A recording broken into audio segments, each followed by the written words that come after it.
Welcome to the bold analysis. The new definition of political hypocrisy is telling your member of parliament to go to the National Assembly so that he can convince the floor of the House and probably convince one or two MPs about a bill. And I'm speaking about the finance bill. The voting has just been done and the results is out. The number of members of parliament, total number, is normally 349, 290 elected from the constituencies, 47 women elected from the counties, and 12 nominated representatives. According to the results out, a total of 257 out of 349, it's only 257 that voted on the finance bill.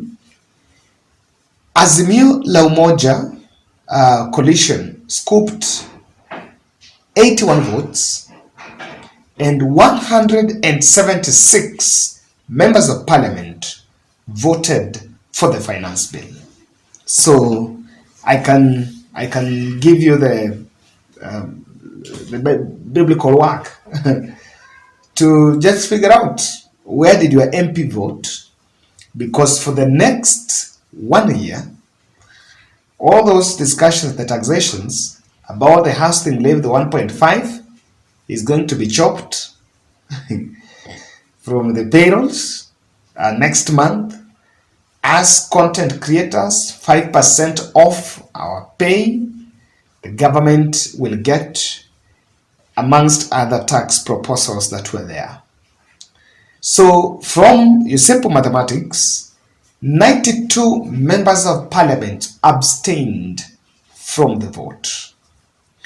And that is where I'm going to look at the voting was secret balloting, which was intended to show where your MP is going to stand. Some of the few shockers is few that I've seen. Governor Mushomba has actualized her position and voted no.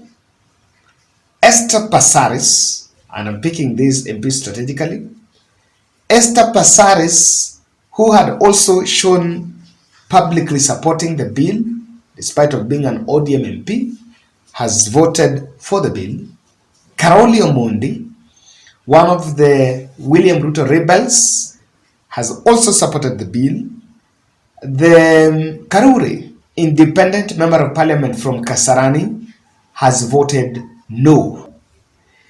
Jalan'go has made a U-turn and voted a no. Elachi voted yes. Some few observations I want to make. Two.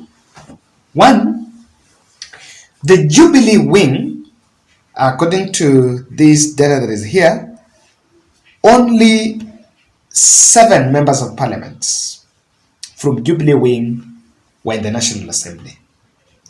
Not 7, I get the number, 12, yes. Only 12 were in the National Assembly, and out of the 92, a huge number abstained from the Jubilee wing. It's a clear message.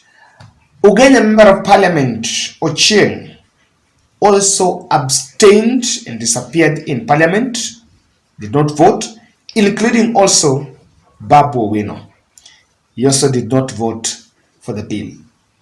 Where will Jalan'go make a U-turn? It's clearly because the MPs within the town areas, within the urban areas, it is where your constituents are going to feel the pinch of that bill. And I listened to the Kisi women rep saying, challenging Kenya Kwanza, that if the bill is as good as they are saying, then they should allow secret balloting. And you'll be shocked to see a couple of members of parliament on Azimio, a couple of members of parliament on the government side, on the Kenya Kwanza side, voting against the bill. In fact, that's the understanding that that bill has sailed easily because of the open voting. Ladies and gentlemen, in this podcast, I want to explain why the parliament was deserted and the intrigues behind members of parliament abstaining while also others changing their position. There's a very clear message that even those rebels that William Ruto picked from the opposition wing, it has not been so much effective because in reality, there is also an election coming and some people will not want to take the risk of losing their seats because of this, and of course going out for profiling. Now, I want to look at the behind the scene efforts. Something happened yesterday and how the government side maneuvered their way through the murky side of this bill. Kindly subscribe to our channel. Thank you very much for supporting our podcast. I'm still celebrating 50,000 subscribers. 1.5 years of political podcast and empowering the society. And that is why this month we are going to do a children's home visit. And of course, we just want to take that opportunity to thank God. So when all that preparation will be done, we shall then reach out to you.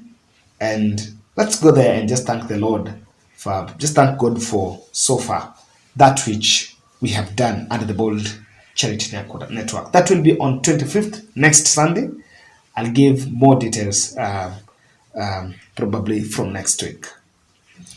Ladies and gentlemen, the budget allocations yesterday, the budget committee was meeting the supply team, and they were allocating money to different departments and different regions, including the CDF. So what happened? There are the members of parliament that had already been told that the development that you're going to get in a constituency will depend on how you're going to vote for the bill. Remember, the bill that has been passed is an expenditure bill. What was passed yesterday was expenditure bill first. So what has been done today is the revenue bill. So what is happening here is, depending on how you are going to vote for the bill, the monthly presidential proximity table then would give some regions, because let me tell you, the development that you intend to have in your constituency or in your area, the budget making process and that decision is domiciled in the National Assembly. So hapo ndio pesa ugawe. People think it's the treasury. No. The money is normally divided not anywhere else but in the National Assembly, the budget committee led by Ndindi Nyoro. So that is what has come out, that the budget allocations, MPs were really threatened that you will not get development in your regions. Number two, the party tickets on the next general election is something that was on the way. That, remember the discussion, and this came from the Rift Valley MPs saying that those MPs that do not support the ruling party, when they were elected by the ruling party, needs to face disciplinary. I want to say here that everyone knew that that bill was going to pass. I'm waiting for tomorrow if an MP or a leader will come and tell us we defeated them.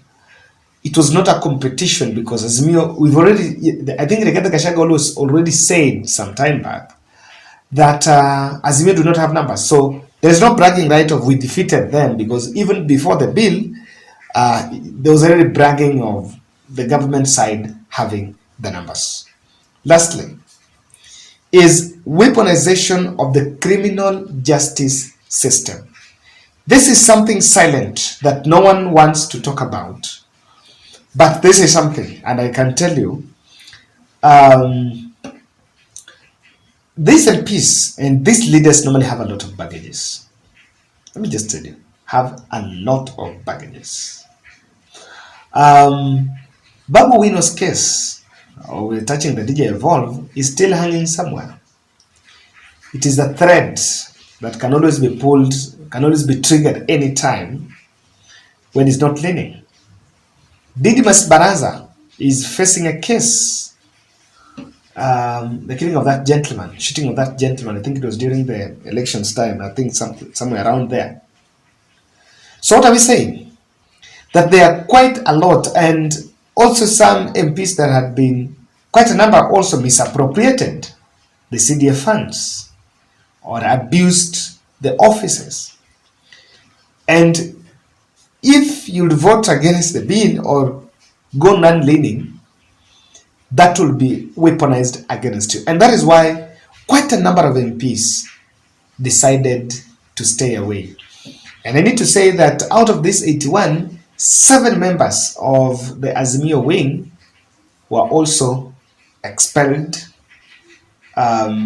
including, I think I'm forgetting, Sabina Chege was also expelled, so she could not vote, but quite a number were not in parliament. So this is something that is very keen. Let's wait and see.